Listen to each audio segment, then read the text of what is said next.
This is the audio log of maintenance technician Adam Bernache, dated November 10th, 2145. I fixed the couplings on the heat shields this morning with no problems. I did, however, have another odd experience while I was down there. Shortly after finishing the first coupling adjustment, I distinctly heard whispering. When I went to investigate the sounds, I found nothing. I checked the work logs, and I was the only person scheduled to be in that area today. That experience, coupled with the stories I've heard from some guys over in the Delta labs, has me pretty freaked out. I'm really beginning to hate going down to the underground maintenance area. The people down there are a bit off. The mumbling, the weird looks. The whole place is just plain creepy. I'm always expecting someone to jump out at me. I've secured my tools and the busted modulator in the storage cabinet next to the maintenance elevator. Technicians should use cabinet code 396 to access them. End of log. This is the audio log of Frank Delahue, engineering manager assigned to power production, dated October 18th, 2145. The current operational status of the grid is 23% over nominal capacity. I've increased work shifts to 12 hours a day for all personnel to keep up with demand. The constant and increasing load from the Delta complex is causing havoc. We are going to start losing critical systems if we have to sustain these levels much longer. I request clearance to requisition parts from other departments in order to maintain our equipment. Okay, I don't know what is going on over in Delta, but I'm doing all I can down here. The constant demands are bad enough, but the rumors going around are making things a whole lot worse. And I gotta tell you, if things don't get better soon, all hell is gonna break loose.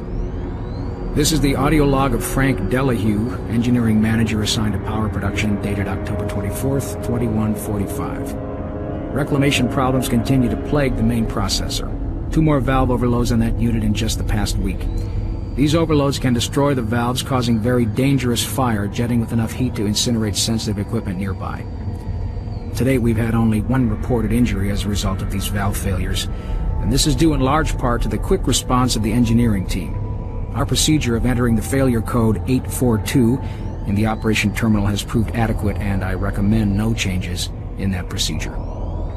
This is Grant Baston, the Environmental Services Supervisor. The date is October 19th. I've been hearing an alarming number of reports on some, unexplainable things. Being on another planet and working underground has always been a little spooky, so we always have the occasional report of strange things.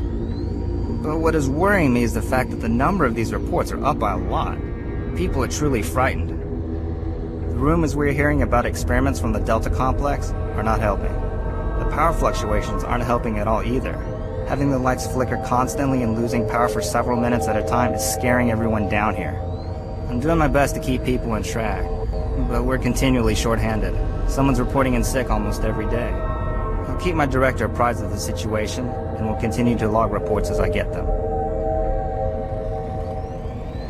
Audio log for Dr. Kasian, currently stationed at Mars City. I've just left the weekly status meeting here in medical. The most prominent topic was the vast number of psychological issues we are seeing as of late. The number of reports indicates that 10% of the overall base personnel have shown symptoms. As many people will not come in for this type of thing, the number of affected personnel could truly be in the 30 to 40% range. It has even manifested itself here in medical. We have several nurses and a couple of good doctors out for related reasons. I'm going to formally request 2 additional psychiatrists on the next shuttle from Earth. The 2 we have are being overworked, and the content of their sessions with patients is starting to affect them as well. Dr. Kasian out. Dr. Mark Kasian, at 1547, patient Jonathan Wills was admitted after complaining of insomnia and nausea. According to the nurse, Mr. Wills was calm and exhibited no signs of disorder when he was brought to exam room 5. However, by the time I reached him at 10 after 4, his personality had changed dramatically. When I entered the room, Mr. Wills lunged at me with a scalpel he apparently stole from a supply drawer.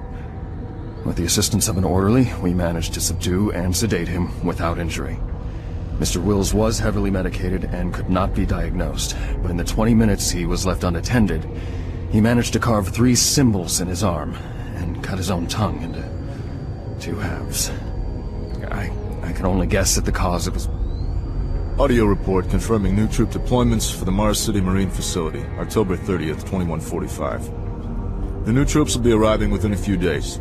I've started a series of training exercises focusing on close-quarter small weapons combat, as well as instituting mandatory refresher courses on all munitions and weapons in our armory. In response to the large number of security breaches and general feelings of ill will around the base, I've doubled security details, placing 2 Marines at each checkpoint. This additional presence should help calm things down. I expect that the incoming Marines are not quite as green as the last deployment.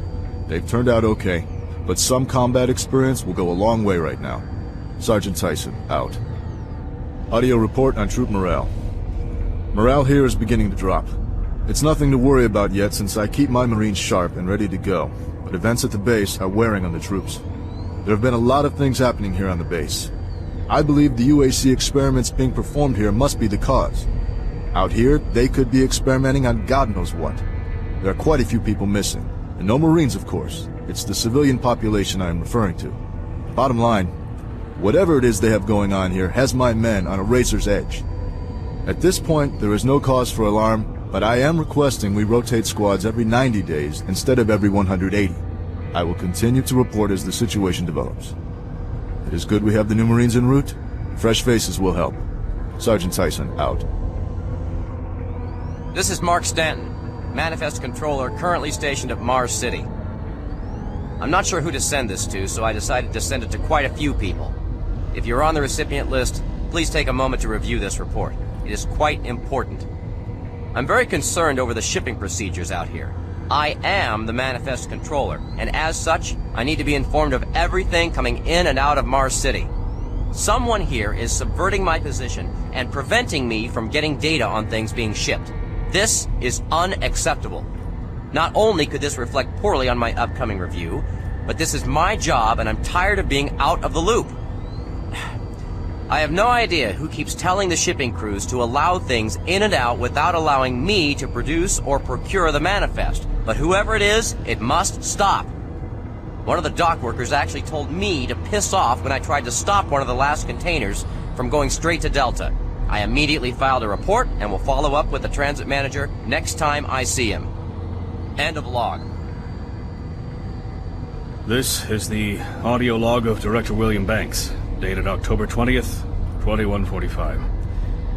It has come to my attention that we have an alarming number of missing personnel throughout the base. My office has received 4 additional reports from Delta in the last week alone, mentioning that personnel are not reporting for work and that calls to their quarters have gone unanswered.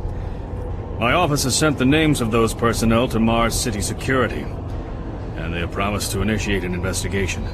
But this news is very disturbing, especially at a time when we have so many people in the infirmary suffering from sudden cases of schizophrenia and other psychological disorders. I hope there is no connection between those cases and these reports of missing personnel. This is the audio log of Director William Banks, dated October 5th, 2145. It has been brought to my attention by Environmental Services that the recent power grid changes have caused many non-critical systems to malfunction. The report explains that this is due to either intermittent power outages or lower than optimal voltage input. It also says that sufficient power distribution to all non-critical systems is becoming more difficult to maintain, thanks to Dr. Betruger and his so-called optimizations to the energy stores in and around the facility. I assured the Director of ES that I would file a report with Central Authority over this. This is Paul Simon, Security Specialist in IT. Our network security has been breached several times over the last few days. Now, it looks like it may have been going on longer than that, but whoever did this really knew what they were doing. They covered the tracks really well. I just happened to notice some log anomalies, or it would still be going on. The intrusion came on an encrypted carrier signal from the Delta complex. They piggybacked the virus on one of the supercomputer requests and it peeled itself from the data stream once it was inside our firewall. Someone on the inside there has to be responsible. Unfortunately, due to security in that complex, I can only tell it came from within Delta. There's no way to identify which machine or even which lab it came from. Whoever was in our system had access to all personal data, including medical reports. My team will be monitoring the network closely in the next few days, looking for anything unusual. End of log.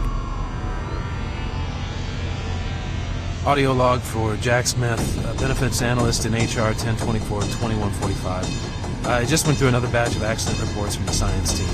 We've had 5 more people hurt this week while working with the equipment. The most serious incident was one John Hughes, whose hand was caught in one of the plastic extrusion systems.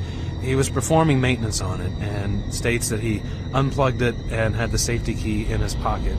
It managed to activate without an apparent power source and shredded his arm up to the elbow before someone got him out. It's been reported that the machine is still running and we can't shut it down.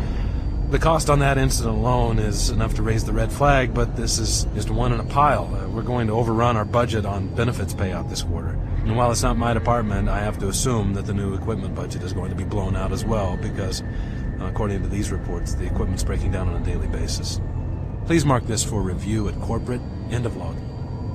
Audio log for Kyle Berger, research supervisor for the EPD project. The elemental phase deconstructor is fully operational, and the research data we have gathered so far is very impressive. Unfortunately, we had a terrible accident last week. Research assistant Patterson was calibrating one of the quark emitters in the chamber, and witnesses say he appeared to see something. It's almost like something was talking to him, and he backed right into the particle beam. It was not a pretty sight, as it took off the backside of his head. He lived a few minutes, although I'm not sure you could consider that living, but they say his eyes rolled back and forth, and he was trying to talk, although after losing that much brain matter, I'm sure it was just reflex actions. Anyway, due to this, I have enacted new safety protocols in the lab, and we have stocked one of the storage cabinets with emergency medical supplies. The code for the cabinet is 752. End of log. Audio log for Walter Connors. The MFS compressor is producing fantastic results. The latest modification I made to the dilation matrix were the real key to the recent breakthrough. All in all, I feel my work on this project has been the catalyst that propelled everything forward. I've also taken a set amount of time each day to make sure that everyone is doing their job, and of course I check all of their data to ensure that no mistakes are made. This is going to be a huge moneymaker for the company, and quite honestly, without my input and hard work, I'm not sure that we would have gotten this far. I wanted also to thank you for your supervisory role in the project. Working with you is a true honor. Just remember me in the end-of-the-year reports, as I'm certain I deserve a promotion. Walter out. Audio report regarding the disrespectful treatment of new research staff. September 14th, 2145. As you know, I have gone to considerable effort to recruit my staff researchers for Alpha Labs. Finding team members with the qualifications, let alone the willingness to come to Mars, has not been a trivial task. You know this already. But it is necessary that I emphasize why their complaints must be taken seriously. We won't be able to keep our people or recruit new researchers if the harassment continues. No, harassment is exactly the right word. I'm routinely getting reports of UAC security asking inappropriate questions and submitting my staff to unnecessary background checks. I must insist that we be allowed to keep our personal lives private and be left to complete our assignments without further delays. If there is some kind of security threat, I suggest that UAC security look more deeply into their own staff. This is Andrew Chin, end. This is the audio log of Plant Manager Henry Nelson, dated October 24th, 2145. I don't know how I should report this, so I'll just talk about what I know and what I need. I've had quite a few employees reporting to me that they've heard strange sounds, like voices talking to them, calling them, even when they were alone. At first, I didn't believe them. The guys down here like to kid around, but they assured me they were serious. I ignored the stories at first, until one day, I heard something too. I was working on one of the lift-up service panels, and I distinctly heard the voice of someone saying, "Over here." I quickly turned to see who was there, but the passage was completely empty. I looked around, but I didn't see another soul. I even checked the work logs, and no one else was working near that area. I don't want to sound crazy here, but my guys and myself are a little spooked. and some of the guys were even talking about ghosts. So, to make everyone, including myself, feel a little more comfortable, I'd like to request that a security team make a thorough check of the EFR area. Thank you. Henry Nelson. Security log number 3072 for Delta Security Chief Michael Abrams, November 15th, 2145. I've just come from the Armament Division where I was issued one of the new BFG 9000 series weapons. Well, they weren't kidding about how much lighter it is over previous prototype models. Won't be so bad carrying this one around. Anyhow, for a couple of weeks now, many of the security teams have not been following proper reporting procedures. Not sure if it's the format of the new SIR, so I'll make sure each team is scheduled by Training Division to get spun up on the new reports. There have been some security issues in the Alpha Labs. I sent a team over to investigate, and now I can't reach them on any comm channel. I guess I'll have to go over there myself. Well, I'm headed over there now. I'll finish the security report in full when I get back. Oh yeah, one more thing. I'm gonna leave this BFG locked in my office for now. Please have IT security change my door code to 901. Sure as hell don't need anyone messing around with it. Chief Abrams, end of log. This is Operations Coordinator Mark Lamia, dated November 1st, 2145. I'm filing this report because I am frustrated beyond belief by the level of incompetency I have to deal with here. I don't know where HR is getting the new employees, but the last 5 guys they've sent me were all a bunch of idiots. They can't get any of their work done on time. I constantly have to keep an eye on them. They work slow, they don't follow any of the standard operating procedures, and they can't even remember basic things that I tell them. For example, I changed the cabinet door codes here to 1, 2, 3 because I thought that was easy enough to remember, but they still forgot it. I don't understand why HR can't get me better people. I'm requesting full authority to hire and fire my own employees. It's the only way I can run my department smoothly. End of log. Paul Rad, Chief Technical Officer for the Enpro facility. During my weekly inspection of the coolant system, I discovered yet another safety violation. As I've stated repeatedly, our service manuals must be followed to the letter. Now, this includes changing back filters for the coolant system on schedule and not when maintenance gets around to it. As you know, unclean back filters will create pressure inside the coolant system's release tubes. Even a minor disruption in a release tube can dislodge or destroy its coolant rod, overheating the core, and possibly sending the entire facility up in smoke. Now, let me be clear. If I see this again, the team responsible will be transferred to sewage treatment before the day is over. Paul Rad, Chief Technical Officer for the Enpro facility. I appreciate UAC's concerns following the number of stress-related illnesses spreading throughout the base. However, I don't understand why we require such a large detail of armed security bots in Enpro. Now, you may disagree, but I trust my team's mental condition far more than whatever programming is running inside those bots. Which brings me to the reason for this report. Today, one of my best engineers, Patrick Thomas, was nearly shot when a bot refused his clearance. That's right, shot. Luckily, a nearby team from maintenance caught up to it and smashed it with a pipe wrench before it could chase Pat down. Now, it'll be days before he's ready to return to work, and I don't think you'll ever get him close to one of those bots again. Our jobs are difficult enough without needing to avoid getting shot.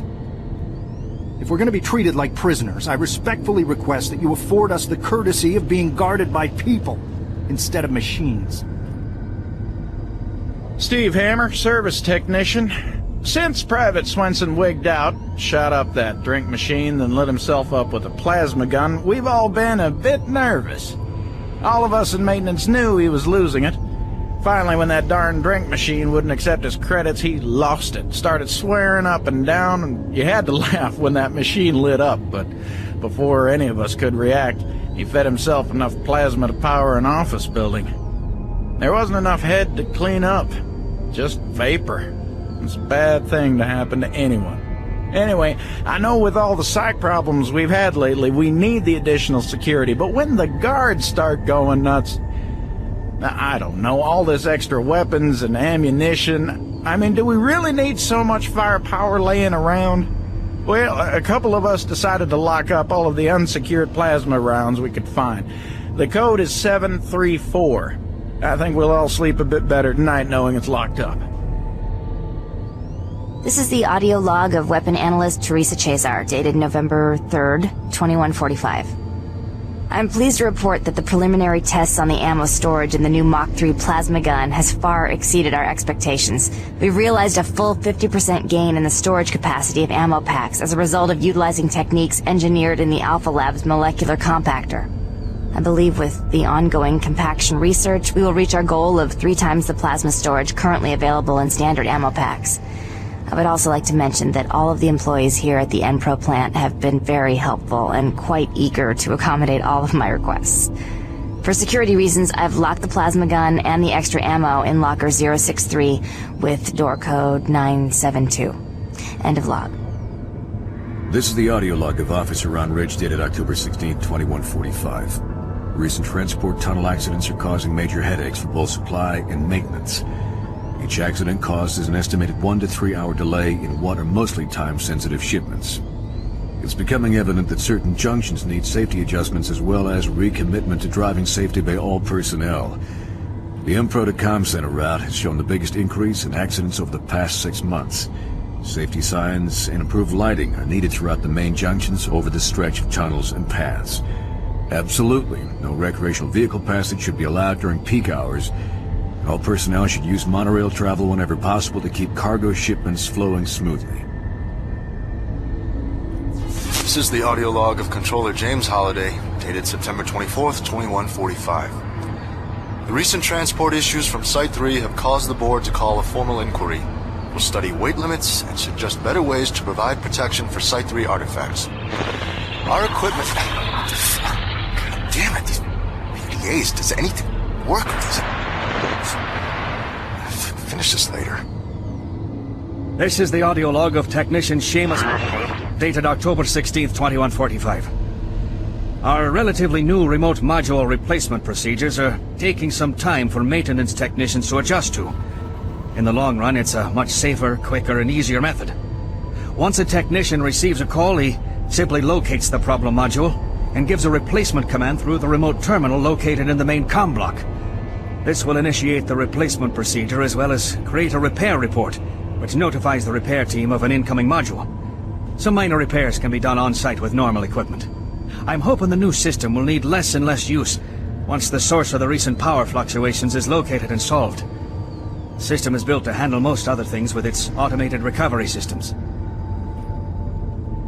This is the audio log of Officer Ben Wolf, dated October 7th, 2145. Recent unauthorized transmissions have been uncovered in the off-site redundant logs. These logs are usually not validated, but an unscheduled audit has shown significant activity. More investigating will be done to get to the bottom of this matter. Particularly interesting are transmission blocks D4560 and DE3288, which have no links to base systems. More to follow. This is the audio log of Nicholas Edgway, member of UAC Mars Hazmat Response Team, dated October 1st, 2145. We have concluded that the Martian atmosphere is wreaking havoc on the exhaust valve seals in the standard number 5 disposal drums. The engineers cannot explain the high level of contaminants in our internal atmosphere. The air scrubbers and filtration systems all seem to be operating at normal levels, yet a small layer of particulate is making it into the storage areas. That is what caused the lockdown yesterday. EAP Director Charles Hollis informs me that the personnel won't be harmed by these contaminants in the air, but we've seen that they do cause a corrosive reaction when introduced to the rubber compounds used in the storage systems. Effective immediately, all number 5 disposal drums must be locked away in at least a Class 2 rated transport medium. Assessment ends. This is the audio log of Engineer Sam Harding, dated April 5th, 2145. I have just completed repairs on the magnetic locks and have significantly reprogrammed the pressure sensors on the monorail systems. My fellow engineers and I are confident that the accident of last week will never happen again. The accident should never have happened in the first place. The internal sensors led the computers to believe that there was a vacuum inside the vehicle. Unfortunately, the computer decided that the only way to fix this pressure discrepancy was to open all doors in an attempt to equalize pressure with the outside. In going over 15,000 lines of code today, I can see no reason for this tragic event to have occurred. But somehow, the logs show the discrepancy is clear as day. Honestly, this looks to me like another case of a solid system going to hell in a handbasket. I'm confident that the layers of protection I added to the code today will prevent any such occurrences from happening again. I'm off to meet Engineer Jim Torben at the access doors to the Delta Complex platform to try and troubleshoot a faulty track sensor that's been causing the door to stick. This is the audio log of Charles Hollis, EAP Director, dated September 5th, 2145. In order to conserve current life support resources, effective October 1st, 2145, the Council has made a decision that all environment processors be brought offline in the general area of Site 2. Tomorrow, I will be sending out emails to all team leaders asking for an update on their asset relocation program to Site 3. We feel that we have unearthed enough useful material as it pertains to the project from Site 2, and choose to now devote resources in the exploration of Site 3. End log recording. This is the audio log of Robert Price, Delta Operational Director in charge of personnel, recruitment, evaluation, and placement. Assignment of engineers to the lower Delta labs has become almost impossible. In 6 months, we've gone from a volunteer surplus to a critical deficiency of qualified personnel willing to accept assignment. Increases in both pay and benefits have done little to help this situation.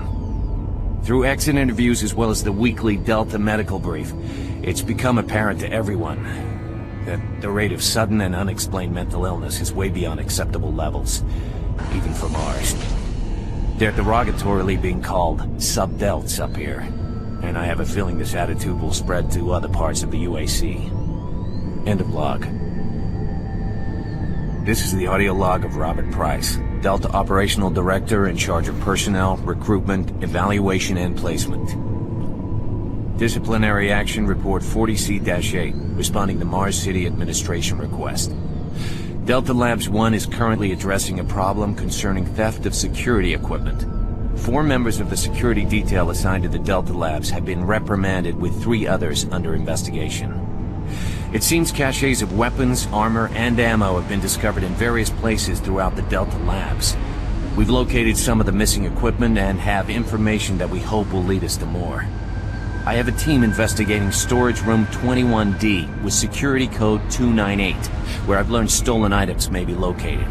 I hope to recover all items and find all personnel responsible. End of log.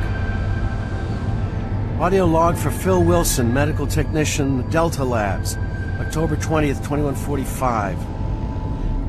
Today I witnessed the 3rd test of the teleporter in the 3 weeks that I've been here. Volunteers are becoming harder and harder to come by, and it isn't difficult to see why. They all come back screaming like loons about demons, pools of blood. I mean, it's real fire and brimstone stuff. At first I wasn't paying much attention, just doing my job, but the last was Robert Clayton. Now, I met him my first day here. This guy chews up rocks and spits out gravel. He's tough as they come. Having to sedate him and drag his drooling body to the isolation room, it's really freaked me out. I'm gonna put in for a transfer as soon as I'm able. This is the audio log of Medical Supervisor Peter Raleigh, dated October 29th, 2145. We have exhausted all known forms of drug treatment in hopes of finding a way to abate this strange outbreak of dementia, and I have yet to receive any additional data from the psychiatrists back on Earth. Options are quickly dwindling. Approximately 80% of all extraplanar participants exhibit signs of mild neuroses within the first 48 hours after returning from their expeditions. Within 72 hours, 75% of patients exhibit extreme signs of paranoid delusion and violence. We have isolated these cases in hopes of finding the pathogen. As yet, we can find no biological contaminants that would lead to such drastic changes in cognitive processing. It seems that whatever this pathogen is, it attacks higher brain functions and only leaves more basal functions in the lower brain stem. We've witnessed that a high percentage of subjects lose ability for rational thought and communication skills, and then the physical changes become evident. Subjects in this group appear to atrophy. Skin pales, muscles become slack, bone, teeth, and fingernails become almost translucent, veiny sinews of their former selves. I have never seen anything like this in my career. Our observations continue. This is the audio log of Medical Supervisor Peter Raleigh, dated November 1st, 2145. Patient 0432, a Private Steve Jensen of the UAC Darklight Armor Corps Division, expired today at 15:43 of a self-inflicted gunshot wound. This is approximately 110 hours after his return from expeditionary missions. Private Jensen was suffering from paranoid delusions and full-blown dementia. Treatment was unsuccessful. He was the last surviving member of his outfit. 4 other squad mates, who also came back with Private Jensen, expired from injuries suffered on that last mission shortly after their return. Before his death, Private Jensen was heard screaming in both English and other languages, something about demon hordes feasting on our souls. The other language was later discovered to be Aramaic. Due to security concerns in the area, I've secured some armaments within my office. As requested, the following is my initial feedback on my first trip through the portal. Private First Class Frank Sinders, dated October 15th, 2145. I don't know exactly where to begin. Obviously, I survived the first trip and feel no worse for the wear. I'm not feeling any of the symptoms reported by the others who have gone in before me, but I'm at a point where I'm still trying to process everything. Thankfully, the place looks deserted and devoid of any life, but the flames and heat and stench of the place, it smells of death, decay, and burnt flesh. Tomorrow we're going back in with some of the eggheads, Science Division, to start securing forward positions, and we expect to start sending out the mapping droids at the same time. I feel I must admit on a personal note that I've got a really bad feeling about this. I don't understand what we're doing there or what we hope to prove. PFC Cinders, signing off. This is the audio log of Research Director Larry Bullman, October 19th, 2145. I've been examining the glyphs on the cube-shaped artifact, which some are calling the Soul Cube, and combined with previous research data, it is my conclusion the device is some sort of weapon. If the power fluctuations would stop long enough for me to get the linguistic CPU online, then I am sure my theory would be verified. You know, I'll take this opportunity to lodge yet another complaint about the continual power problems. Living in this godforsaken base is bad enough without having to watch the lights flicker constantly. It's just... Well, never mind. Back to the task at hand. What I've deciphered so far is a bit, I must say, disturbing. It seems that when one has possession of the artifact, if one inflicts damage or possibly kills another being, it extracts power from that event somehow. Now, once a certain threshold has been reached, the artifact has the ability to kill anything you attack with it. How you attack with it, I'm frankly not certain, indicating that the artifact is autonomous in some way. To date, I've only deciphered about 2/3, give or take, of the markings, but my initial glance at the rest of them indicates it harbors some far greater power. As you know, at this time we have not seen any reaction from the cube, and it has withstood any scanning, abrasion, or other test beyond picking it up and examining it. I suspect that just like the civilization that constructed it, its capabilities are diminished to the point of being useful only as a paperweight. End of log. This is the audio log of Administrative Assistant Han Lee, dated October 16, 2145. Why is it that I keep getting the crummy jobs? Armor Corps 1st Platoon and 1st Science Team were completely wiped out this morning on their second excursion. And I am the one charged with writing up the reports and sending this information back to Earth and next of kin. So here I am, First cup of coffee for the day. 5 hours of sleep the night before. No shower. And I have 20 dead bodies to fill out paperwork on.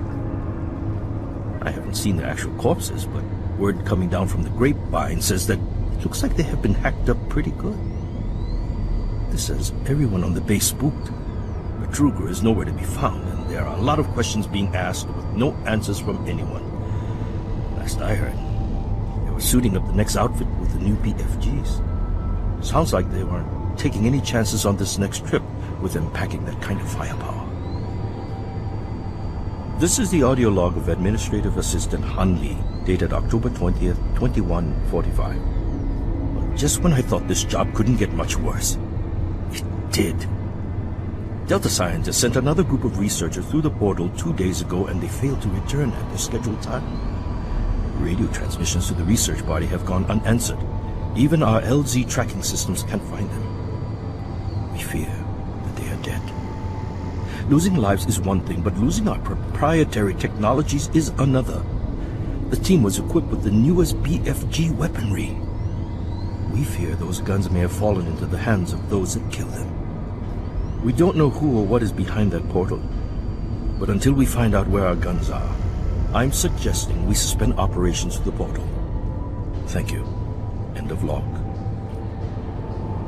This is the personal audio log of Dr. Frank Serrano, dated September 19th, 2145.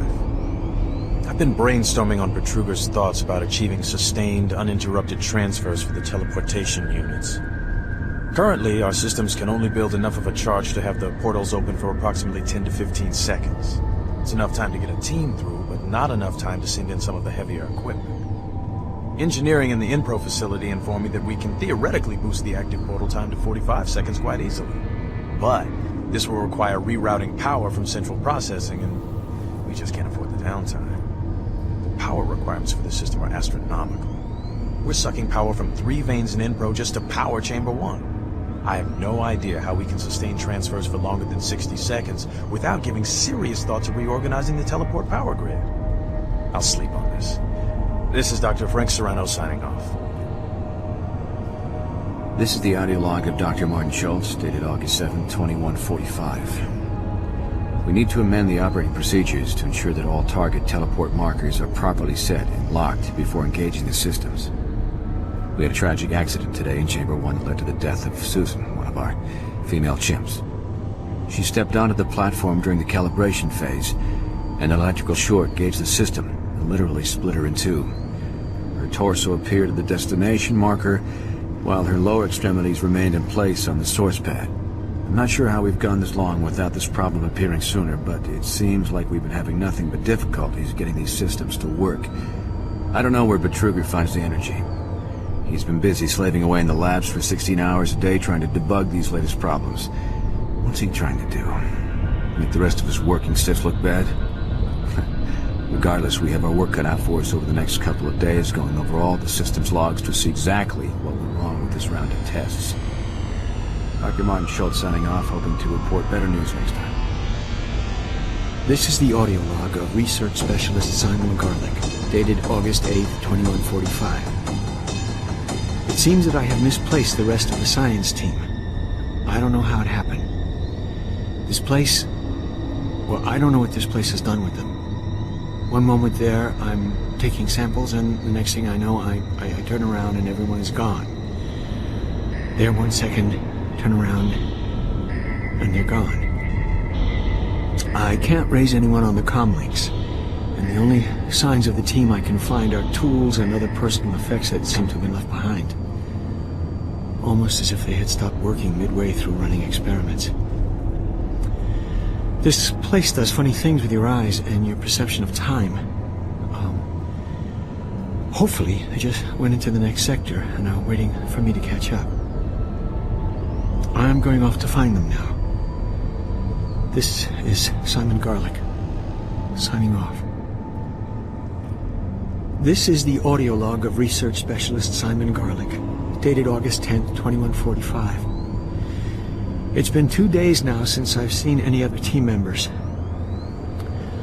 I don't know how I've survived this long, how I got away. They were just, torn apart.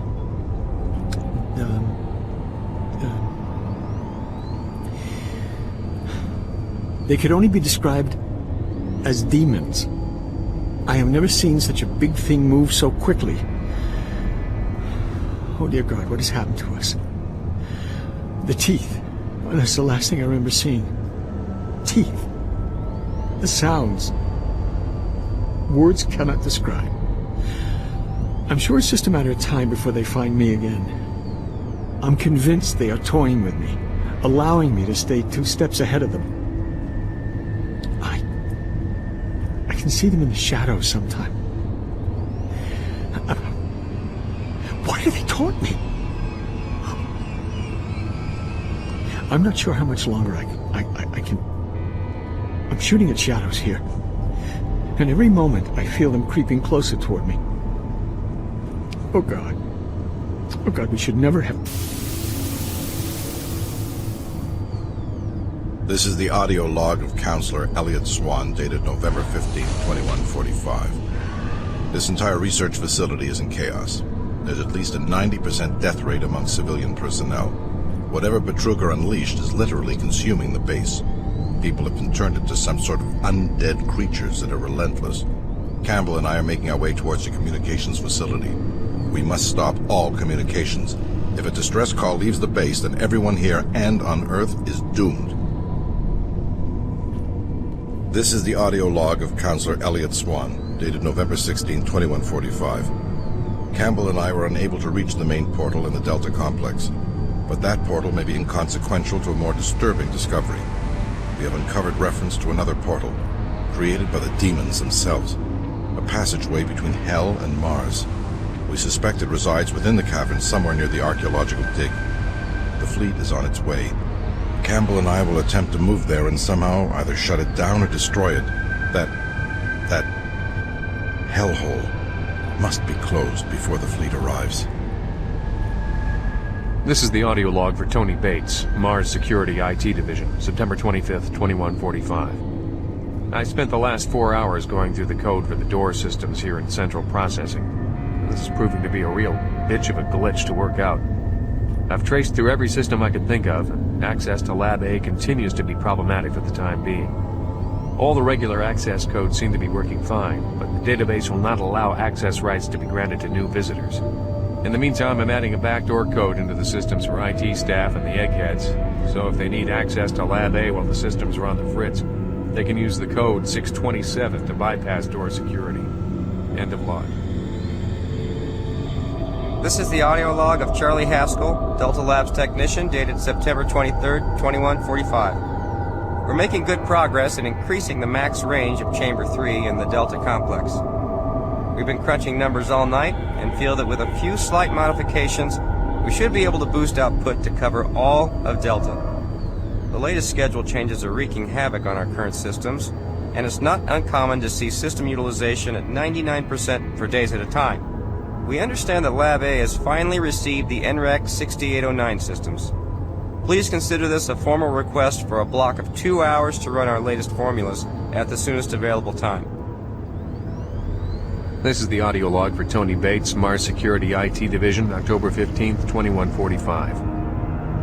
I resumed my investigation into case A-10982, the systems intrusion that took place in the CPU complex yesterday. All network traces seem to originate from an old system located in Site 2, Office S2-038. What is truly troubling is that engineering informs me electrical systems have been offline in that section for years, and were only reactivated this morning in order to prepare more storage space. I'm completely stumped on this one.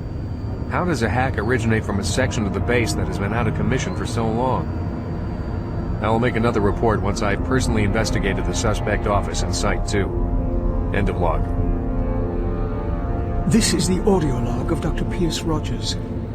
I don't know if I'll make it off the base alive. I don't have much time, so I'll sum up what I have quickly and upload the rest of my finding into the data bank. I hope someone finds them. It was all on the stone tablets, all the answers. I can't believe we never saw it. It was as plain as day. If we had only slowed down the development of the teleporters and tried to really learn what the tablets were trying to tell us, trying to warn us. The ancient people battle the same demons that are attacking us now. The demons came through the teleporters that they built, just like now. They created the Soul Cube and used it to stop the demons, to drive them back to hell. I don't know how, but that must be the answer. That is why that artifact was left behind, left for someone to find if something like that ever happens again. I can't reach Delta from here. I won't make it. I truly hope and pray someone finds the Soul Cube, and it helps. Lord, help us. End of log. This is the Scientific Journal of Dr. Richard Davis, dated August 8, 2145. We've just broken through to a new chamber, and I think I found the map alluded to on one of the tablets. The artifact is constructed into the ceiling, and it is a magnificent find. It appears to be made of some crystalline material, and even after all this time, it is still emitting a soft glow. The markings on it were strangely familiar when I first observed it, and after digitizing it and analyzing it, I'm certain this is a map of our solar system. It seems to show a connection between Mars and Earth. My current working theory is that the last survivors used the teleportation technology to escape to Earth.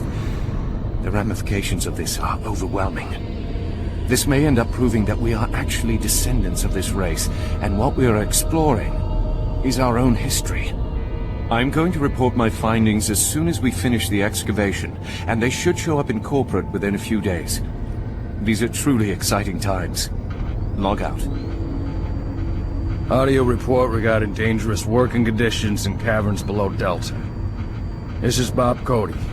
Today is October 18th, 2145. My crew's been rewiring the generators as ordered for the last several days. We can't finish the work. We're stopping after today. This job ain't worth dying for. We'll be collecting our gear and tying down what we can. We call them howlers because that's how they start. First the howling gets louder, the screaming, then shaking Earth. Mars quakes, throws everything around. Makes walking on the catwalks impossible and working with voltage stupid. The noise is as if some of the guys spooked, and I don't blame them. Nothing natural about what we've heard. If someone can figure out what's causing the howlers, I'll get the crew to finish the job. Till then, we'll be available for a new assignment tomorrow. Audio log for Marcus Tanner, team coordinator. We shouldn't be here. I don't think we... This dig site. We've seen structures like this before, represented in tablets sent back to Dr. McNeil. Up until now, we hadn't seen any artifacts in what must have been their original state. There seems to be some sort of defense mechanism in place, attacking those godforsaken creatures. Why did the gate open? The amount of chaos and movement within is new to all of us. All of us that are left. Our team leader didn't make it. He was pinned down by something. What it was, I can't even describe. The best bet is to seal this place up and get the hell out of here. It's happened again. I can't believe it's happened again. Lying bastards. We didn't come here for this. No! No! Ah! Audio log for Dr. Viktor Kharkov, lead science officer. I feel fairly confident that once we get the missing tablet fragment, it will confirm our belief that there is somehow a connection between what we're translating as hunters and the beacon that our excavation teams are searching for. I fear McNeil was right all along. End of log. Audio log for lab technician Bernard Fresco, dated 1/12/2147. As requested by the Security Division, I have changed the code for storage cabinet 042 to 714. Not sure why it's so important to change these damn codes every time new personnel arrive. It's not like... never mind. I've cleaned and stored all the equipment in preparation for the upcoming expedition. Hopefully, the next team won't encounter what happened on the previous trip. Man, what a mess. It's no wonder there are fewer volunteers each time. I guess the extra pay just isn't worth it to some people. Admittedly, I'm extremely curious about the entire jump process and wonder what it would be like to join one of the teams. hell, who am I trying to kid? Even if I was qualified, I'm not sure I'd have the balls to go through with it anyhow. Bernard Fresco, signing off. Ron Jolson, artifact cryptologist, Phobos Labs. The team and I worked a double shift to recompile last week's data extractions. It went smoothly, given that it's work we originally did last week when it was first due. Since Kurtz got transferred, the new supervisor can't be bothered to find any of last week's reports. I guess it's less hassle to let us worker bees spend 14 hours redoing it. What do I care? At the end of my day, I have a lumpy bed, shitty food, and the company of sleep-deprived number crunchers to look forward to. Tomorrow we'll be starting analysis on the new acquisitions. It'll be nice to do something new, even though this entire mission will never yield anything exciting. Researcher R. Jolson, log complete. This is maintenance technician Seth Killian. I'm looking for anyone that's survived, but... What the... I don't know what these things are after, but... They're just... They're killing everything. I gotta get out of here. I'm gonna try and take the maintenance tunnels to Mars City to get an emergency evac. If you find this, then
Esto es el registro sonoro del director William Banks, fechado el 20 de octubre de 2145.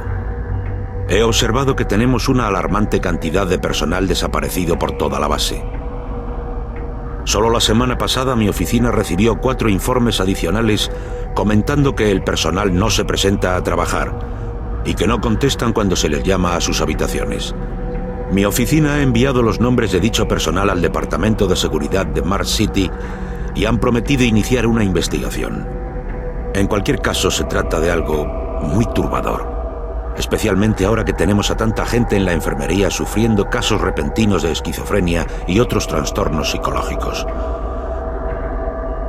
Espero que no haya conexión entre estos casos y los informes sobre personal desaparecido. Esto es el registro sonoro del director William Banks, fechado el 5 de octubre de 2145. Los servicios ambientales me han hecho notar que los recientes cambios en la red energética han causado problemas en muchos sistemas no críticos.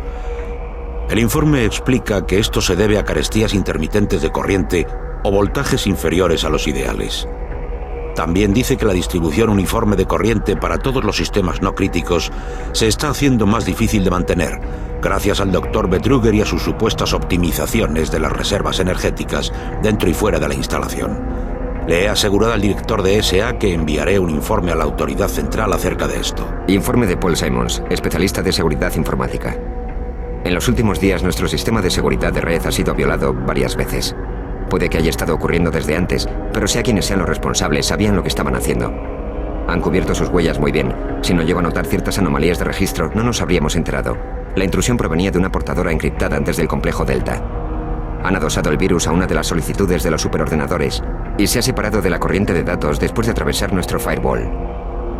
Tiene que haberlo hecho alguien de dentro. Desgraciadamente, debido a la seguridad en ese complejo, lo único que sé es que se envió desde Delta. No hay forma de identificar el ordenador ni el laboratorio de origen. Quien quiera que haya entrado en nuestro sistema ha tenido acceso a todos los datos de personal, incluidos los informes médicos.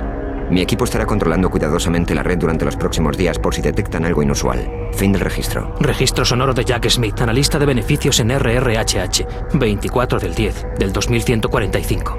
Acabo de revisar otro montón de informes de accidentes del equipo científico.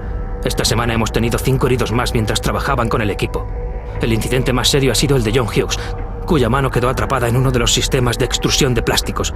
Al parecer estaba realizando labores de mantenimiento y asegura que desconectó la máquina y que tenía la llave de seguridad en el bolsillo, pero se puso en marcha sin tener corriente y le destrozó el brazo hasta el codo antes de que pudieran sacarlo. Se ha informado de que la máquina sigue funcionando y no podemos apagarla. Solo el coste de ese incidente ya es suficiente para dar la señal de alarma, pero no es más que uno de tantos. Vamos a sobrepasar nuestro presupuesto de pago de compensaciones este periodo, y aunque no es mi departamento, imagino que el presupuesto de equipo nuevo también va a ser exorbitante, porque según estos informes, el equipo se avería a diario. Por favor, marcar esto para su análisis en la compañía. Fin del registro. Registro sonoro de Kyle Berger, supervisor de investigación para el proyecto de FE. El deconstructor de fase elemental está totalmente operativo y los datos de investigación que hemos reunido hasta ahora son muy llamativos. Desafortunadamente, la semana pasada tuvimos un terrible accidente. El ayudante de investigación Patterson estaba calibrando uno de los emisores de quarks en la cámara y los testigos dicen que parecía como si hubiese visto algo, como si le estuvieran hablando. Al retroceder, tropezó con el rayo de partículas. Fue una visión espeluznante, ya que le arrancó la parte de atrás de la cabeza. Sobrevivió durante unos minutos, aunque no estoy seguro de que a eso se le pueda llamar vivir, pero dicen que sus ojos se movían de un lado a otro y que intentaba hablar. Después de perder tanta materia gris, seguro que solo eran actos reflejos. En todo caso, he ordenado nuevos protocolos de seguridad en el laboratorio y hemos llenado uno de los armarios con suministros médicos de emergencia. El código del armario es 752. Fin del registro. Registro sonoro de Walter Connors. El compresor ACM está dando unos resultados fantásticos. Las últimas modificaciones que he hecho en la matriz de dilación fueron la clave para los últimos progresos. Así las cosas, creo que mi trabajo en este proyecto ha sido el catalizador que ha impulsado todo hacia adelante. También he dedicado un tiempo diario para asegurarme de que todo el mundo está haciendo su trabajo y, por supuesto, compruebo todos sus datos para asegurarme de que no se cometan errores. Esto va a hacerle ganar mucho dinero a la compañía y, sinceramente, sin mis aportaciones y mi esfuerzo no creo que hubiésemos llegado tan lejos. También quería agradecerle su labor de supervisión en este proyecto. Trabajar con usted es un auténtico honor. Tan solo acuérdese de mencionarme en los informes de fin de año, porque estoy seguro de que merezco un ascenso. Walter Corto. Informe sonoro sobre el tratamiento irrespetuoso del nuevo personal de investigación. 14 de septiembre de 2145. Como saben, me he tomado muchas molestias para reclutar a mi plantilla de investigadores para los laboratorios Alfa. Encontrar a los miembros del equipo con la preparación adecuada y que encima estuviesen dispuestos a venir a Marte no ha sido tarea fácil. Esto ya lo saben. Pero es necesario que subraye la importancia de tomarse sus quejas en serio. No podremos conservar a nuestra gente o reclutar nuevos investigadores si este acoso continúa. No exagero, acoso es la palabra que define exactamente lo que está pasando. Recibo regularmente informes de que el personal de seguridad UAC realiza preguntas inapropiadas y somete a mi plantilla a revisiones de antecedentes innecesarios. Debo insistir en que se nos permita mantener nuestra privacidad y que nos dejen desempeñar nuestra labor sin más demoras. Si hay algún tipo de amenaza a la seguridad, sugiero que el Departamento de Seguridad de la UAC analice más a fondo su propia plantilla. Informe de Andrew Chin. Fin. Esto es el registro sonoro del jefe de planta Henry Nelson, fechado el 24 de octubre de 2145. No sé exactamente cómo informar de esto, así que voy a hablar de lo que sé y lo que necesito. Tengo unos cuantos empleados informando de que oyen ruidos extraños parecidos a voces que les hablan, que les llaman, incluso cuando están solos. Al principio no les creía. A los tipos de aquí abajo les gusta bromear, aunque me aseguraban que lo decían en serio. No hice caso de las historias hasta que un día yo también oí algo. Estaba trabajando en uno de los paneles de servicio del ascensor cuando oí claramente la voz de alguien diciendo «por aquí». Me di rápidamente la vuelta para ver quién era, pero el corredor estaba completamente vacío. Fui a mirar, pero no había ni un alma por los alrededores. Incluso comprobé los registros laborales y no había nadie más trabajando por esa zona. No quiero parecer majareta, pero mis chicos y yo mismo estamos un poco asustados y algunos están empezando a hablar de fantasmas. Así que, para que todo el mundo se quede más tranquilo, incluido yo, me gustaría solicitar que un equipo de seguridad realice una comprobación a fondo de la zona EFR. Gracias, Henry Nelson. Número de registro de seguridad 3072 para el jefe de seguridad Delta, Michael Abrams, 15 de noviembre 2145. Acabo de llegar de la división de armamento donde se me ha hecho entrega de una de las nuevas armas BFG de la serie 9000. ¡Wow! No bromeaban con lo de que eran mucho más ligeras que los prototipos anteriores. Ahora llevar esto a cuestas no está tan mal. En cualquier caso, ya llevamos un par de semanas sin que los equipos de seguridad sigan los procedimientos apropiados para presentar informes. No sé, puede que sea el formato del nuevo informe de seguridad, así que me aseguraré de que la división de instrucción asigne a cada equipo un curso de actualización con los nuevos informes. Ha habido algunos problemas de seguridad con los laboratorios Alfa y nadie responde a mis mensajes. He enviado a un equipo a investigar y ahora no puedo contactar con ellos por ningún canal de comunicación. Tendré que ir yo mismo. Odio tener que ir a los laboratorios Alfa. Idiotas. Voy para allá. Acabaré este informe de seguridad cuando vuelva. Voy a dejar este BFG guardado en mi oficina por ahora y hay que cambiar el código de mi puerta a 901.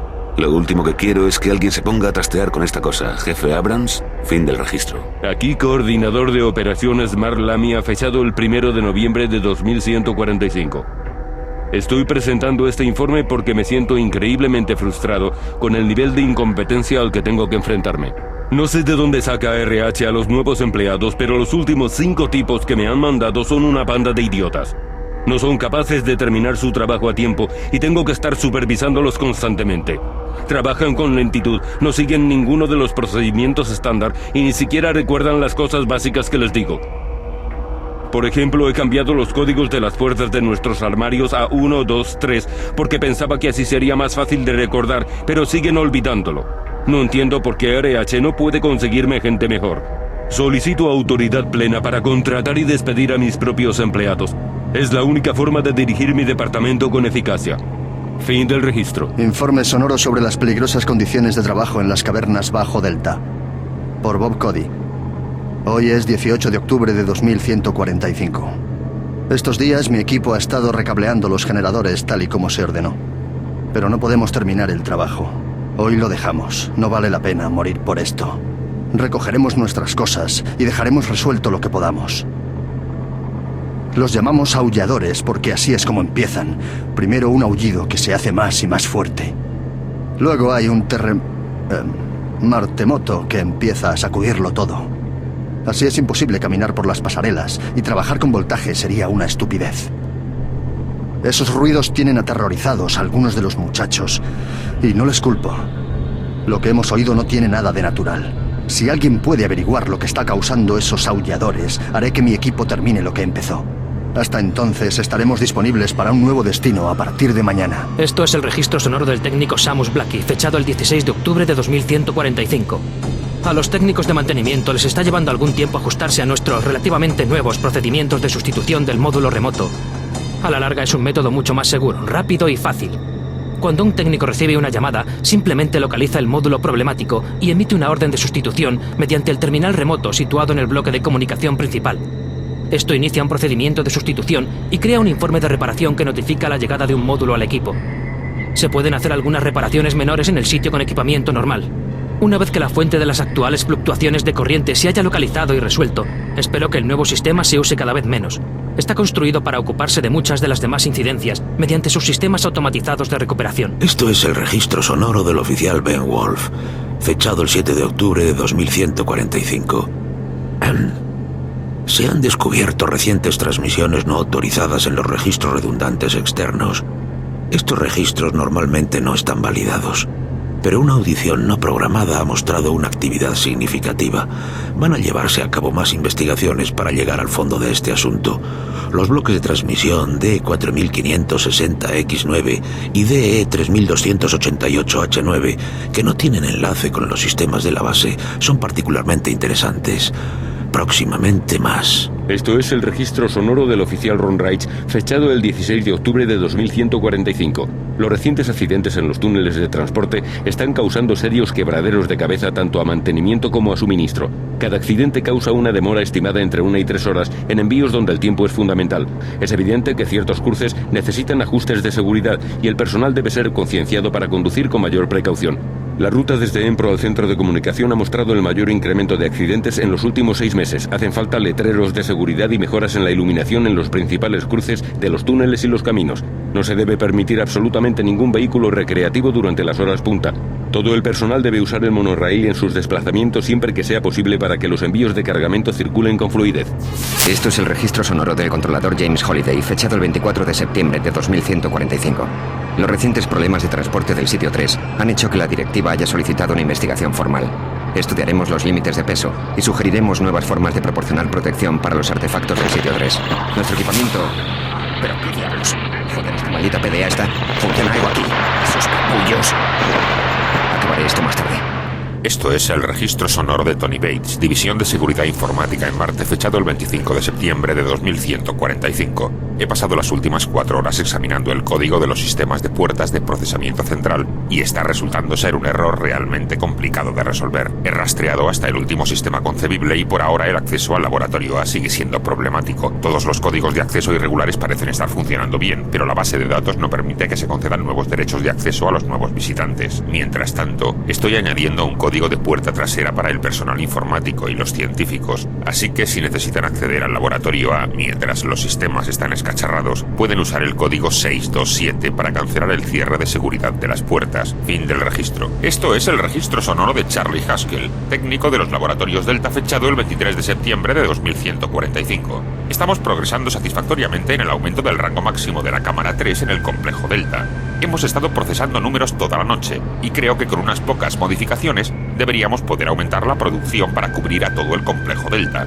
Los últimos cambios de programa están sembrando el caos en nuestros sistemas actuales y no es raro ver un 99% de uso del sistema durante días. Tenemos entendido que el laboratorio A ha recibido finalmente los sistemas en REC 6809. Rogamos consideren esto una solicitud formal de un corte de 2 horas para ejecutar nuestras últimas fórmulas tan pronto como sea posible. Esto es el registro sonoro de Tony Bates, División de Seguridad Informática en Marte, fechado el 15 de octubre de 2145. He reanudado mi investigación en el caso A10982, la intrusión de sistema que tuvo lugar anteayer en el complejo de procesadores. Todas las intrusiones de red parecen originarse en un viejo sistema situado en la oficina S2-038 del recinto 2. Lo verdaderamente preocupante es que Ingeniería me informa de que los sistemas eléctricos han estado desconectados en esa sección durante años y solo se han reactivado esta mañana a fin de preparar más espacio de almacenamiento. Esto me deja completamente perplejo. ¿Cómo puede producirse un pirateo desde una sección de la base que ha estado fuera de servicio durante tanto tiempo? Presentaré otro informe una vez que haya investigado personalmente la oficina sospechosa en el recinto 2. Fin del registro. Esto es el registro sonoro de Robert Price, director operativo Delta a cargo del reclutamiento, evaluación y asignación de personal. La asignación de ingenieros a los laboratorios Delta inferiores se ha vuelto casi imposible. En 6 meses hemos pasado de un exceso de voluntarios a una carencia crítica de personal cualificado dispuesto a aceptar el destino. Los aumentos de paga y beneficios no han servido para remediar la situación. Gracias a entrevistas de salida y al informe médico Delta semanal, resulta evidente para cualquiera que el nivel de enfermedades mentales súbitas e inexplicables superan los niveles aceptables, incluso para Marte. Aquí arriba lo llaman despectivamente subdeltas, y creo que esta actitud se extenderá a otras partes de la UAC. Fin del registro. Esto es el registro sonoro de Robert Price, director operativo Delta a cargo del reclutamiento, evaluación y asignación de personal. Informe de acción disciplinaria 4C8, en respuesta a la solicitud de la administración de Mars City. Los laboratorios Delta 1 están atendiendo un problema relativo al robo del equipo de seguridad. 4 miembros del personal de seguridad asignados a los laboratorios Delta han sido amonestados y otros 3 están siendo investigados. Parece que se han encontrado alijos de armas, blindaje y munición en diversos lugares de los laboratorios Delta. Hemos localizado parte del material perdido y disponemos de informaciones que esperamos nos conduzcan a más. Tengo un equipo investigando la sala de almacenamiento 21D, con el código de seguridad 298, donde podrían encontrarse los objetos robados. Espero recuperarlo todo y encontrar a los responsables. Fin del registro. Registro sonoro de Phil Wilson, técnico médico, Laboratorios Delta, 20 de octubre de 2145. Hoy he sido testigo de la tercera prueba del teletransporte en las 3 semanas que llevo aquí. Cada vez es más complicado encontrar voluntarios, y no es difícil comprender por qué. Todos vuelven gritando como locos sobre demonios, charcos de sangre, cháchara fatalista. Al principio no prestaba mucha atención, solo hacía mi trabajo. Pero el último fue Robert Clayton, al que conocía desde mi primer día aquí. Era de los que mastican rocas y escupen gravilla, un tipo duro de verdad. Tener que sedarlo y arrastrarlo babeando a la sala de aislamiento me ha dejado muy afectado. Voy a pedir mi traslado tan pronto como pueda. Este es el registro sonoro del supervisor médico Peter Raleigh, fechado el 29 de octubre de 2145. Hemos agotado todas las formas de tratamiento con drogas intentando encontrar una forma de combatir esta extraña epidemia de demencia. Y todavía estoy esperando recibir datos adicionales de los psiquiatras de la Tierra. Las opciones se reducen con rapidez. Aproximadamente el 80% de los participantes extraplanares muestran síntomas de neurosis moderada en las primeras 48 horas posteriores a sus expediciones. A las 72 horas, el 75% de los pacientes muestran síntomas de delusiones paranoides y accesos de violencia. Hemos aislado estos casos con la esperanza de encontrar el patógeno. Por el momento no hemos encontrado contaminantes biológicos que pueden haber provocado unos cambios tan drásticos en el proceso cognitivo. Sea cual sea el patógeno, parece que ataca las funciones cerebrales superiores y solo deja las funciones más básicas del tronco cerebral inferior. Hemos contemplado que un alto porcentaje de los sujetos pierde la capacidad de pensamiento racional y las habilidades de comunicación, y luego los cambios físicos resultan evidentes. Los sujetos de este grupo parecen marchitarse, la piel palidece, los músculos se aflojan, los huesos, los dientes y las uñas se vuelven casi translúcidos, como meros tendones venosos de su antiguo ser. En todos mis años de carrera jamás había visto nada igual. Nuestras observaciones continúan. Esto es el registro sonoro del supervisor médico Peter Raleigh, fechado el 1 de noviembre de 2145. Paciente 0432, soldado Steve Jensen, de la división acorazada Darklight de la UAC. Murió hoy a las 15:43 por una herida de arma de fuego que se provocó él mismo. Aproximadamente 110 horas después de su regreso de las misiones de expedición. El soldado Jensen sufría delusiones paranoides y demencia completa. El tratamiento no tuvo ningún éxito. Era el último superviviente de su unidad. 4 de sus compañeros de pelotón, que también regresaron con el soldado Jensen, murieron por las heridas sufridas en su última misión poco después de su regreso. Antes de su muerte se oyó al soldado Jensen gritar en español y en otros idiomas. Algo acerca de hordas demoníacas devorando nuestras almas. Más tarde se supo que uno de los otros idiomas era arameo. Debido a problemas de seguridad en la zona, he guardado algo de armamento en mi oficina. Como se me solicitó, a continuación ofrezco las impresiones iniciales de mi primer viaje por el portal. Soldado de primera clase Frank Sinders, fechado el 15 de octubre de 2145. No sé exactamente por dónde empezar. Obviamente sobreviví a mi primer viaje y no he padecido por ello. No siento ninguno de los síntomas de los que han viajado antes, aunque sigo intentando asimilarlo todo. Es como si hubiésemos descubierto un horrible rincón de la existencia que nunca debía haber sido descubierto. Afortunadamente el lugar parece desierto y carente de vida, pero las llamas, el calor, la peste, huele a muerte, putrefacción y carne quemada. Mañana vamos a volver con algunos de los cerebritos, con algunos miembros de la división científica, para empezar a asegurar posiciones avanzadas, y esperamos enviar los droides cartográficos al mismo tiempo. Todo esto me da muy mala espina. No entiendo qué estamos haciendo allí o qué esperamos probar, pero oye, con el tipo de juguetes que nos proporciona la UAC, no creo que haya nada que no podamos manejar. Adelante, división blindada UAC. Soldado de primera Sinders. Fin del informe. Este es el registro sonoro del director de investigación Larry Bullman, fechado el 20 de octubre de 2145. He estado examinando los grabados que hay en el artefacto con forma de cubo, el llamado cubo de las almas, y junto a mis datos de investigaciones anteriores, mi conclusión es que se trata de algún tipo de arma. Si las fluctuaciones de energía cesasen lo suficiente como para poner en funcionamiento los procesadores lingüísticos, estoy seguro de que verificarían mi teoría. Aprovecharé esta oportunidad para presentar otra queja por los continuos problemas de corriente. Tener que vivir en esta base perdida es ya bastante malo sin que las luces parpadeen constantemente. Bueno, no importa, sigamos trabajando. Lo que he descifrado hasta ahora es un poco turbador.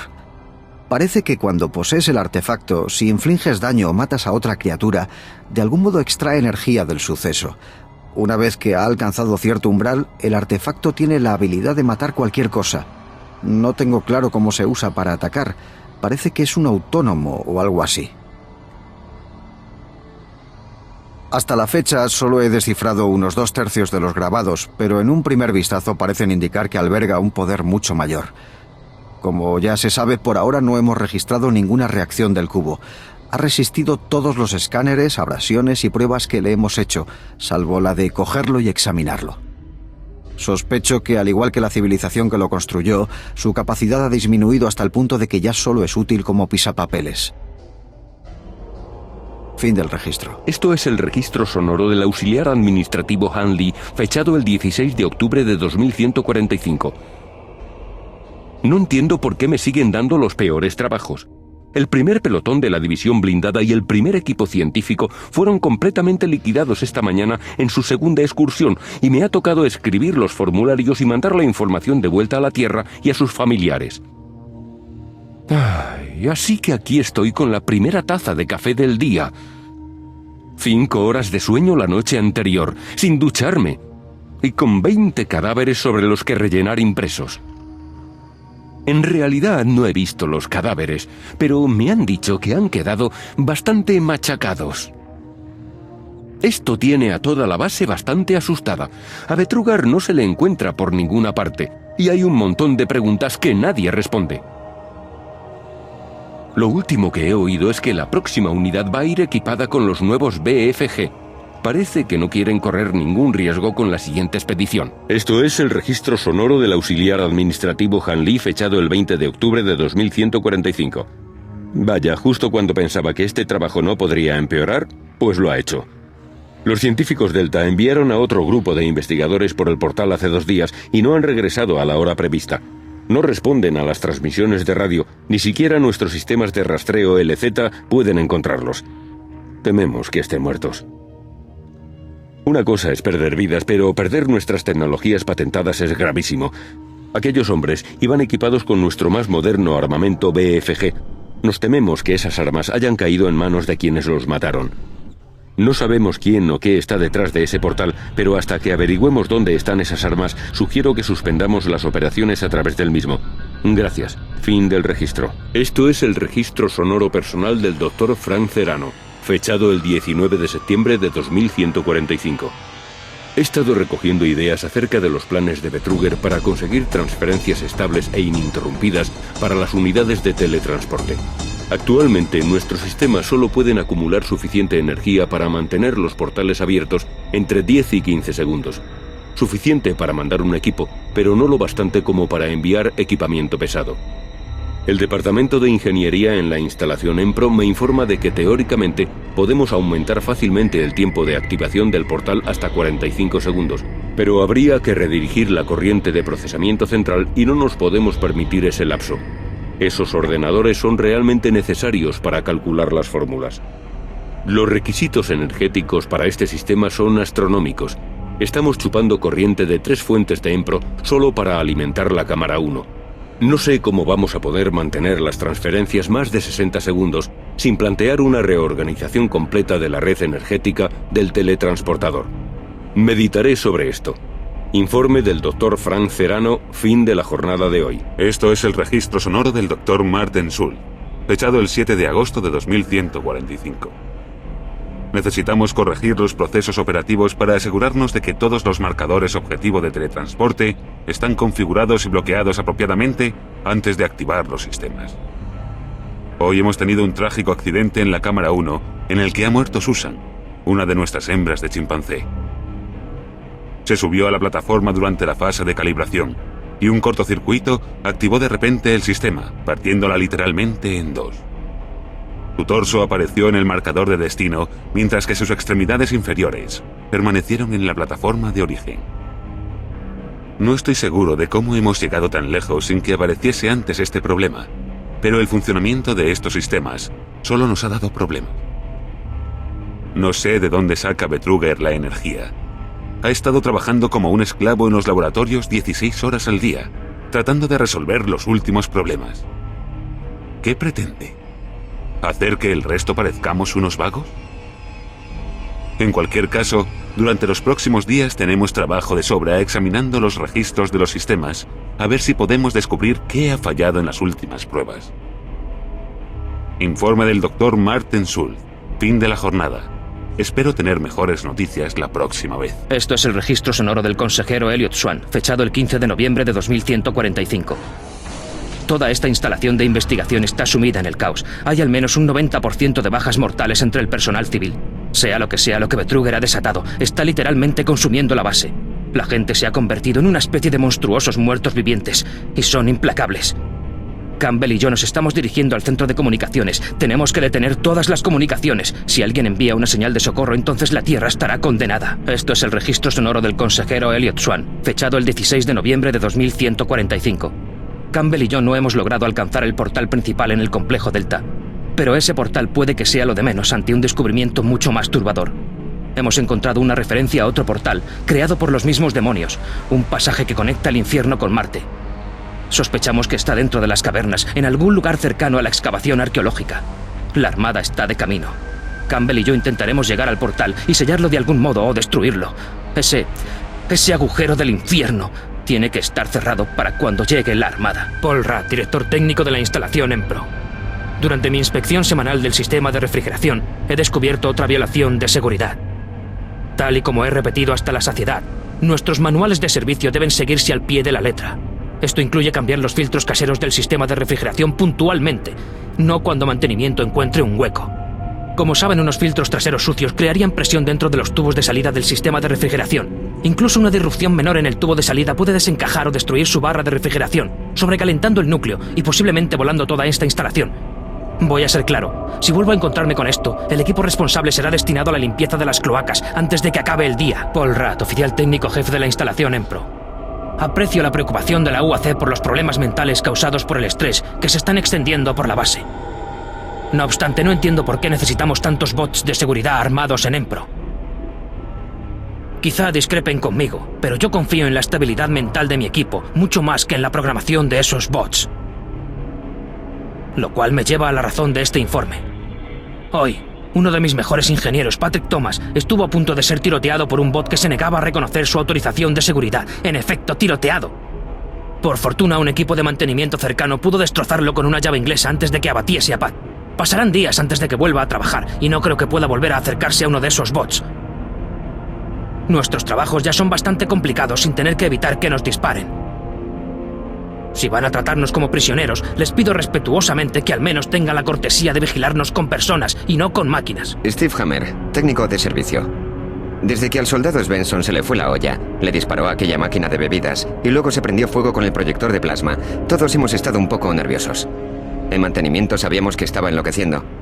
Al final, cuando esa condenada máquina de bebidas no le cogió los créditos, perdió el control. Empezó a maldecir como un loco. Fue gracioso cuando aquel trasto comenzó a arder, pero antes de que pudiésemos reaccionar se metió suficiente plasma como para suministrar energía a todo un edificio. No quedó nada de su cabeza para limpiar, solo vapor. Un final horrible para cualquiera. De todos modos, comprendo que necesitemos seguridad adicional con todos los problemas mentales que hemos tenido últimamente, pero cuando los guardias empiezan a volverse majaras, no sé, todas estas armas extra y munición... O sea, ¿realmente es bueno tener tanta potencia de fuego a nuestro alrededor? En cualquier caso, hemos decidido guardar la munición de plasma suelta que hemos podido encontrar. El código es 734. Creo que todos dormiremos mejor esta noche sabiendo que está bajo llave. Esto es el registro sonoro de la analista técnica Teresa Casar, fechado el 3 de noviembre de 2145. Las pruebas iniciales de almacenamiento de munición en el nuevo proyecto de Plasma March 3 exceden con mucho nuestras expectativas. Somos capaces de almacenar el doble de plasma que antes en los mismos contenedores. Usando las técnicas desarrolladas en el compactador de almacenamiento molecular, creo que podemos duplicar de nuevo la cantidad almacenada en los mismos contenedores. Mis pruebas iniciales sobre los contenedores han tenido éxito y los demás técnicos han sido de mucha ayuda. Por razones de seguridad, he guardado el proyecto de plasma usado para los análisis en el armario 743, bajo el código 972. Fin del registro. Esto es el registro sonoro del especialista de investigación Simon Garlick, fechado el 8 de agosto de 2145. Parece que he perdido al resto del equipo científico. No sé cómo ha sucedido. Este sitio... No sé lo que este sitio ha hecho con ellos. Ahí estaba yo, cogiendo muestras. Y cuando me doy la vuelta, todo el mundo había desaparecido. Estaban allí y en un abrir y cerrar de ojos desaparecen. No puedo contactar con nadie en los canales de comunicación y los únicos rastros que puedo encontrar del equipo son herramientas y otros efectos personales que han dejado abandonados. Es casi como si hubiesen dejado de trabajar a mitad de un experimento. Este sitio le hace cosas raras a tus ojos y a tu percepción del tiempo. Con suerte... Simplemente se fueron al siguiente sector y están esperando a que los alcance. Ahora voy a salir a buscarlos. Aquí Simon Garlick. Fin del registro. Este es el registro sonoro del especialista de investigación Simon Garlick, fechado el 10 de agosto de 2145. Han pasado 2 días desde que vi a los otros miembros del equipo.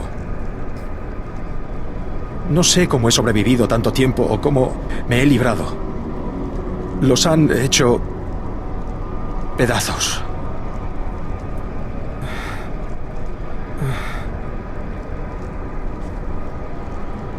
Solo se les puede describir como demonios. Nunca había visto algo tan grande moverse tan rápido. Oh, Dios mío. ¿Qué nos ha pasado? Los dientes. Es lo último que recuerdo. Dientes. Las palabras no pueden describirlo. Estoy seguro de que me encontrarán otra vez tarde o temprano. Sé que están jugando conmigo. Me dejan ir 2 pasos por delante de ellos. A veces los veo entre las sombras. ¿Por qué me atormentan? No sé cuánto más podré resistir. Estoy disparando a las sombras. Y a cada momento siento que se acercan más y más. Oh, Dios. Nunca debimos haber... Registro sonoro del Dr. Casey, destinado actualmente a Mars City. Acabo de presentar el informe semanal de estado en el departamento médico. El tema más relevante es la vasta cantidad de problemas psicológicos que hemos tenido últimamente. El número de informes indica que un 10% del total del personal de la base ha presentado síntomas. Como la mayoría de la gente no informaría de algo así, el número de personal afectado podría estar en realidad en torno al 30 o 40%. Incluso ha tenido consecuencias en el departamento médico. Tenemos a varias enfermeras y a un par de buenos médicos fuera de servicio por este motivo. Voy a solicitar formalmente 2 psiquiatras adicionales en el próximo transbordador de la Tierra. Los 2 que tenemos están saturados de trabajo y las sesiones con sus pacientes están empezando a afectarles también a ellos. Dr. Cation, fin de registro. Dr. Thomas Cation. A las 15:47, el paciente Jonathan Wills fue admitido tras repetidas quejas de insomnio y náuseas. Según la enfermera, el señor Wills estaba tranquilo y no exhibía síntoma alguno cuando se le trajo a la sala 5 para su examen. No obstante, para cuando fui a examinarlo a las 16:10, su personalidad había cambiado dramáticamente. Cuando entré en la sala, el señor Wills se abalanzó sobre mí con un bisturí que había robado de mi armario de instrumentos. Con la ayuda de un enfermero, logramos reducirlo y sedarlo sin que nadie saliese herido. El señor Wills fue medicado abundantemente, pero en los 20 minutos que lo dejamos sin atender, logró grabarse 3 símbolos en el brazo y se cortó su propia lengua en 2 mitades. Acerca de la causa de sus problemas solo puedo realizar conjeturas. Espero que esos psiquiatras adicionales lleguen pronto. Mientras tanto, en respuesta a ese ataque, todos los instrumentos médicos y el armamento deberán guardarse en un armario de seguridad del hospital con el código 347. Fin de registro. Informes sonoros confirmando el despliegue de nuevas tropas para la instalación de marines en Mars City 30 de octubre de 2145. Las nuevas tropas llegarán en pocos días. He comenzado una serie de ejercicios de entrenamiento enfocado al combate en distancias cortas, así como cursos de reciclaje con todo el armamento y munición de nuestro arsenal. En respuesta al gran número de agujeros de seguridad y a los sentimientos generales de intranquilidad, he doblado las medidas de protección colocando 2 marines en cada punto de control. Esta presencia adicional debería ayudar a calmar un poco las cosas. Espero que los nuevos marines no sean tan novatos como los del último destacamento. No es que lo hayan hecho mal, pero ahora nos vendría bien un poco de experiencia de combate. Sargento Tyson, corto. Informe sonoro sobre la moral de las tropas. La moral está empezando a decaer. Todavía no es algo preocupante ya que mantengo a mis marines alerta y listos para entrar en acción, pero todo lo sucedido en la base está afectando a las tropas. Han ocurrido muchas cosas. Cosas extrañas que son difíciles de entender. Creo que la causa son los experimentos que la UAC está llevando a cabo. Aquí fuera no hay reglas, así que Dios sabe en qué estarán experimentando. Hay bastante gente que ha desaparecido. Ningún marine, por supuesto, me refiero a la población civil. Mis conclusiones, sea lo que está pasando aquí, mis hombres están al límite. Por el momento no hay motivo de alarma, pero voy a solicitar que se releve a los pelotones cada 90 días en vez de cada 180. Seguiré informando a medida que se desarrolle la situación. Es bueno que haya marines de camino aquí. Tener caras nuevas será de ayuda. Sargento Tyson, corto. Aquí Mark Stanton, encargado del sobordo, situado actualmente en Mars City. No estoy seguro de a quién mandarle esto, así que he decidido enviarlo a unas cuantas personas. Si está usted en la lista de destinatarios, le ruego dedique un momento a analizar este informe. Es bastante importante. Estoy muy preocupado con los procedimientos de envío que hay aquí. Yo soy el encargado del sobordo y como tal se me debe informar de todo lo que entra y sale de Mars City. Pues aquí hay alguien que está menoscabando mi posición y que me impide obtener los datos de todo lo que se envía. Es inaceptable. No hablo de una mera anotación negativa en mi próximo informe. Se trata de mi trabajo y estoy harto de que se me excluya. No tengo ni idea de quién le dice a las tripulaciones que saquen y traigan mercancías sin permitirme redactar o procurar el sobordo. Pero sea quien sea, debe dejar de hacerlo. Uno de los trabajadores del puerto llegó a mandarme a la porra cuando intenté evitar que uno de los últimos contenedores fuese enviado directamente a Delta. He preparado un informe al respecto y hablaré personalmente con el jefe de tránsito la próxima vez que lo vea. Fin del registro. Esto es el registro sonoro del técnico de mantenimiento Adam Burnett, fecha 10 de noviembre de 2145. He arreglado los acopladores de los escudos térmicos esta mañana sin problemas, aunque tuve otra extraña experiencia mientras estaba ahí abajo. Poco después de terminar el ajuste del primer acoplador, oí claramente un susurro. Cuando fui a investigar no encontré nada. He comprobado los registros de trabajo y yo era la única persona asignada hoy a esa zona. Esto, sumado a las historias que me han contado algunos de los tipos de los laboratorios Delta, me tiene de los nervios. Realmente estoy empezando a odiar ir a la zona de mantenimiento subterráneo. La gente de ahí abajo es inquietante. Murmuran todo el rato y tienen un aspecto extraño. El lugar en general es bastante espeluznante. Siempre estoy temiendo que alguien me salte encima. He guardado mis herramientas y el modulador estropeado en el armario de almacenamiento que hay junto al ascensor de mantenimiento. Los técnicos deben usar el código 396 para acceder a ellas. Fin del registro. Esto es el registro sonoro del jefe de ingeniería Frank Delahue, asignado a la producción de corriente, fechado el 18 de octubre de 2145. El estado operativo actual del sistema eléctrico está al 23% sobre su capacidad nominal. He aumentado los turnos laborales de todo el personal a 12 horas diarias para atender la demanda. La carga en continuo aumento del complejo Delta está sembrando el caos. Si seguimos manteniendo estos niveles, vamos a empezar a perder sistemas críticos. Solicito autorización para requisar partes de otros departamentos a fin de mantener nuestro equipamiento. No sé lo que le pasa en Delta, pero estoy haciendo todo lo que puedo. Las demandas constantes ya son bastante malas, pero los rumores están empeorándolo todo. Si las cosas no mejoran pronto, esto va a ser un infierno. Esto es el registro sonoro del jefe de ingeniería Frank Delahue, asignado a la producción de corriente, fechado el 24 de octubre de 2145. Los problemas de reclamación siguen asolando el procesamiento principal. Solo en la pasada semana hemos tenido 2 sobrecargas más en esa unidad. Esas sobrecargas pueden destruir las válvulas y causar una emisión de llamas muy peligrosa, capaz de incinerar cualquier equipamiento sensible en las proximidades. Hasta la fecha, solo hemos tenido un herido como resultado de esas roturas de válvulas. Esto ha sido en gran parte gracias a la rápida respuesta del equipo de ingeniería. Nuestro procedimiento de introducir el código de error 842 en la terminal ha demostrado ser adecuado y recomiendo que no se hagan cambios en el mismo. Hola, soy Grant Baston, el supervisor de servicios ambientales. La fecha es 19 de octubre. He estado oyendo una serie de alarmantes informes acerca de cosas inexplicables. Estar en otro planeta trabajando bajo tierra amedrenta a cualquiera. Así que es habitual tener algún informe ocasional de cosas raras. Lo que me preocupa es que el número de esos informes se ha disparado. La gente está aterrorizada de verdad. Los rumores que estamos oyendo acerca de la experimentación en el complejo Delta no ayudan a paliar la situación. Y las fluctuaciones de corriente tampoco. Eso de que las luces parpadeen continuamente y que haya apagones de varios minutos seguidos está asustando a todo el mundo. Hago lo que puedo para supervisarlos a todos, pero siempre andamos cortos de personal. Casi todos los días tenemos a alguien que dice haberse puesto enfermo. Seguiré informando al director de la situación y grabaré los registros al respecto. Esto es el registro sonoro del ingeniero Sam Harding, fechado el 5 de abril de 2145. Acabo de completar las reparaciones de las cerraduras magnéticas y de reprogramar los sensores de presión en los sistemas del monorail. Mis colegas ingenieros y yo estamos seguros de que el accidente de la semana pasada jamás volverá a repetirse. El accidente de la semana pasada fue trágico, pero nunca debió producirse. Los sensores internos hicieron creer a los ordenadores que se había producido un vacío dentro del vehículo. Por desgracia, el ordenador decidió que la única manera de arreglar esta discrepancia de presión era abrir todas las puertas para intentar igualarla con el exterior. Tras haber repasado hoy más de 15.000 líneas de código, no entiendo cómo ha podido producirse esta tragedia. Pero de algún modo, los registros muestran la discrepancia con total claridad.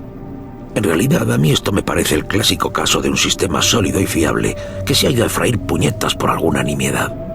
Estoy seguro de que los sistemas de protección que he añadido hoy al código impedirán que vuelva a suceder algo parecido. Voy a reunirme con el ingeniero Jim Torbin en las puertas de acceso a la plataforma del complejo Delta para intentar reparar un sensor de rastreo averiado que ha estado atascando la puerta. Esto es el registro sonoro de Charles Hollis, director de planes de emergencia, fechado el 5 de septiembre de 2145.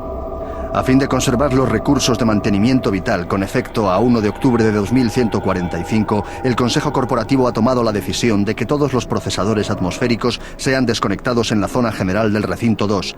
Mañana enviaré correos electrónicos a todos los jefes de equipo para pedirles una actualización de su programa de redistribución de recursos al recinto 3. Creemos que hemos obtenido suficiente material útil por lo que concierne al proyecto del recinto 2 y ahora vamos a dedicar los recursos a la exploración del recinto 3. Fin de la grabación del registro. Este es el registro sonoro de Nicholas Shadoway, miembro del equipo de reacción Hazmat de UAC en Marte, fechado el 1 de octubre de 2145. Hemos concluido que la atmósfera marciana está causando graves destrozos en los sellos de la válvula de salida que hay en los tambores de desecho estándar número 5. Los ingenieros no pueden explicar el alto nivel de contaminantes que hay en nuestra atmósfera interna. Los sistemas de filtración y purificación del aire parecen estar funcionando a sus niveles nominales. Y aún así hay una pequeña capa de partículas que se está depositando en las zonas de almacenamiento. Eso fue lo que causó el bloqueo de ayer. El director de planes de emergencia, Charles Hollis, me informa de que esos contaminantes no son perjudiciales para el personal, pero hemos comprobado que generan una reacción corrosiva cuando se introducen en los compuestos de caucho de nuestros sistemas de almacenamiento. Con efecto inmediato, todos los tambores de desecho número 5 deberán guardarse en un medio de transporte de, como mínimo, clase 2. Fin de la evaluación. Este es el registro sonoro del Dr. Pierce Rogers. No sé si lograré salir con vida de la base. No me queda mucho tiempo, así que haré un resumen rápido y enviaré el resto de mis hallazgos a la base de datos. Espero que alguien los encuentre. Todo estaba en las tablillas de piedra, respuestas tan claras como la luz del día. Es increíble que no lo viésemos. Si tan solo hubiésemos demorado un poco el desarrollo de los teletransportadores para descifrar lo que las tablillas intentaban decirnos, de lo que intentaban avisarnos. Los antiguos habitantes combatieron con los mismos demonios que nos están atacando ahora. Los demonios cruzaron por los teletransportadores que habían construido, igual que ahora. Crearon el cubo de las almas y lo usaron para detener a los demonios, para mandarlos de vuelta al infierno. No sé cómo, pero esa debe ser la respuesta. Por eso dejaron atrás el artefacto, para que alguien lo encontrase en caso de que algo así volviese a suceder. No puedo llegar a Delta desde aquí, no lo conseguiré. Espero y rezo por que alguien encuentre el cubo de las almas y pueda utilizarlo. Necesitamos ayuda. Que Dios nos ayude. Fin del registro. Diario científico del Dr. Richard Davis, fechado el 8 de agosto de 2145. Hemos irrumpido en una nueva cámara y creo que he encontrado el mapa aludido en una de las tablillas. El artefacto está construido dentro del techo y es un hallazgo magnífico. Parece estar hecho de algún tipo de material cristalino, y tras todo este tiempo todavía emite un débil resplandor. Los grabados me resultaron extrañamente familiares la primera vez que los vi. Y tras digitalizarlos y analizarlos, estoy seguro de que son un mapa de nuestro sistema solar. Parece mostrar una conexión entre Marte y la Tierra. Mi teoría actual es que los últimos supervivientes usaron la tecnología de teletransporte para escapar hacia la Tierra. Las ramificaciones de esto son abrumadoras. Esto podría acabar demostrando que somos descendientes de aquella raza y que estamos explorando nuestra propia historia. Voy a informar de mis hallazgos tan pronto como acabemos la excavación y deberían llegar a la corporación en pocos días. Estamos viviendo un momento histórico. Fin del registro.